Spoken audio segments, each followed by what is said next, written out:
Okay, kind of play with it a little bit. Let's see, not many shadows there on the top. See, we notice on the top of the cars they're pretty white, so we want to lighten it up quite a bit. Maybe not that much, but you never know. Play with the exposure a little bit. This is, kind of an art right here, so you're not necessarily, just do something and it's done. It's not just follow along with the instructions. It's actually getting an eye for what you're looking at here. So the next thing is we need to darken the sides of these cars. You notice there's a lot of contrast between the top and the side of these cars. So we're going to go over here. We're going to use the burn tool. That's same area as the dodge tool. We'll select the burn tool, and what that does is it darkens areas. So right now we're on the highlights, which is not a lot of highlights. There are some midtones, so we'll start darkening up the midtones, and then we'll go for our shadows. We'll really darken those up, especially back here where it needs to be nice and dark. Keep in mind these things are supposed to be matching. You want to try and match what you see on the other cars. So we really need to darken the sides. The top can be almost bleached out. Take your cues from what else you see in the picture. Notice where the shadows are coming from. It looks like the sun is coming from up here and it's shining down, and you kind of see that it's below the car but slightly to our left of the car. So we want to keep that in mind as we're looking at this. We already have some shadow here with the Mach 5, so that's nice. And to make it look more like shadow, we're going to go to our smudge tool right here. Now you could use the blur tool, but smudge is really going to give us more of a feathered line to kind of make this fade out. So our strength is at 50 right now. We're at mode is normal. That's nothing you really need to mess with. That should be a common preset. And we're just going to start dragging that shadow out.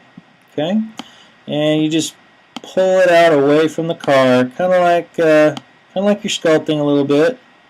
Now, if you take the mode and you drag it straight down, it'll go whichever direction you drag it. It's not just going to go that same direction all the time. So since I didn't really like that, I'm going to use Command-Alt-Z to back out of that a little bit. So pull the shadow out some, and then kind of massage it into a nice feathered look there. If you grab a little piece of the body or the tire, it's not a big deal. It's okay. And then as soon as you pull it out, just smooth it out, kind of run along the side there. Shadows aren't supposed to be real sharp. They're supposed to be a little bit blurry. So if you're working on shadows, pull them out and then run the smudge tool along the side. So kind of lose a little bit of that. I'm going to speed this up now because I'm going to do a little bit and you guys can just follow along. Okay, so that's not too bad. I definitely stretched the car out a little bit more than I had before, which may give it a little bit better look. And I'll probably go back in, do a little bit more dodging. But for the purposes of showing you how we put this together, I think this is pretty good. Might even move him over a little bit so he's kind of covering up one of the other cars. It is supposed to be a pretty big car, so if he's covering a little bit of another car, it's not a big deal. Alright, so we got him in the frame. He looks pretty good. But the problem is all the other cars look very grainy. You can't tell a lot of detail, and we still got a lot of detail here in the Mach 5. So one thing we can do is we'll go up here to this filter, and we can use, under Artistic, there's one called Film Grain. And with Film Grain, what we do is we can play with the grain a little bit. Oh, hey, see, there's a problem already. If you'll notice, whenever you pop these filters up, it'll show you what it's going to be applied to. And we actually didn't want it on the Indy 500. We wanted it on the Mach 5. So somewhere in there I accidentally clicked on the wrong layer. So now we got that. We'll go back to the filter. We'll go to Artistic, go to Film Grain. Now it just shows us that. We can start applying a little bit more film grain here to get some more out of the car, a little bit more detail. Play with the highlight area just to see what works best for you. And the last thing to play with would be the intensity. So I want to pull the intensity down a little bit. It's okay if we lose some detail here because we're going with a drawing and we're trying to incorporate it into a photo alongside real life things. So if we lose a little detail along the way, it's not a big deal. So I think that's pretty good for the film grain. It's starting to look a lot better. One thing that the shadows are definitely matching a lot more now. Let's make this thing look like it's moving. And to do that, we're going to go back to, we want to select Mach 5, make sure we're on Mach 5, that layer. We're going to go back up to Filter, and we're going to select Blur. Now what blur does is you have several different types of blur. And since this car is moving, we're going to add in a motion blur. Now it'll show you in the picture what it looks like. Also here it'll show you. Currently we have it at about 27. You want to pull it down to 0. You're not really going to see a whole lot of difference. It kind of pushes the blur in a certain direction. So since we are going at a bit of an angle, really we probably wanted it about 11. So the motion follows the direction of the car. So that's something to keep in mind as you're playing with this. If you do it straight up, it's going to look like it's kind of vibrating up and down. If you want to do it forward, kind of the same direction as it's going, it looks very similar, but let's go ahead and throw it in the way that this is supposed to be moving. You change the distance on it, it is going to increase the blur quite a bit more. We want to be able to see some of the detail of the Mach 5, so I'm going to pull that blur down just enough so we have it, but not so much that we can't make out what it is. So there we go, not bad. 6. You can also click in here.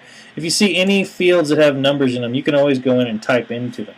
So I'm going to leave this one at 5. Yeah, I'll leave it at 6. That looks good. Okay, so now we got it blurry, so it looks like it's moving. And we also want to, this one seems a little bit more grainy than everything else. If this happens and you're not really sure what to do, why don't you add a filter onto the back? So what you can do is go into Filter, and since we're on Indy 500, we're going to use the same thing. We're going to use the film grain. Okay, so there is our film grain. You might want to take the grain down just a hint, just a little bit. We don't lose it completely. And then the highlight area, might want to pick that up just a little bit because we lose those cars in the back, so we're losing a little bit of our depth. And then we'll play with the intensity some. It's just up to you what you want to do. Intensity is kind of the contrast that you're going to see in the whole photo. Leave that alone. Okay, so now we have a pretty good shot of these Indy 500 cars just kind of putt-putting along and the Mach 5 streaking around the track. So one thing we can do that I didn't do in the other photo, so let's kind of compare here. Here's the final piece that I did previously, and here's the one that we just made. So if we compare what we have here, yeah, we have a little bit, this is a little bit smoother, this is a little bit more rough, this one might look a little bit more like the area that it's in. Take your time with what you're doing so you can go back and really make it look like it's all one piece. So if you've got an X-Wing flying over a World War II battleground, or you have Godzilla tromping through the middle of a Civil War battle or anything like that, of course there's other fun things you could do, but you don't have to have it in the middle of a war. One thing we're missing here is kind of some smoke coming up from behind the car, and what we'll do there is throw in a little bit of smoke. That would probably, actually I'd probably leave that to you guys to try and figure out, because this is always kind of fun stuff to do. At any rate, here's our final photo. We've dropped the Mach 5 into a classic Indianapolis picture, Indy 500, and to make the picture complete, we're going to go up here to Layer, we're going to go to Flatten Image, and that puts all of the pictures together on one layer, and it'll come up as background. Now you can't affect this anymore. You can't change it as far as the layers go any longer. So once you do that, even Command Z, well, Command Z will bring it back, I'm lying. Command Z will always bring you back, shouldn't be a problem. But once you flatten it, and once you save it, of course, it is done. So we're going to go back up here, we're going to go to Flatten. You could also use Merge Visible, but Flatten Image is the most common thing you'll use. And that is our first workshop for Photoshop. And hopefully this will help you guys out.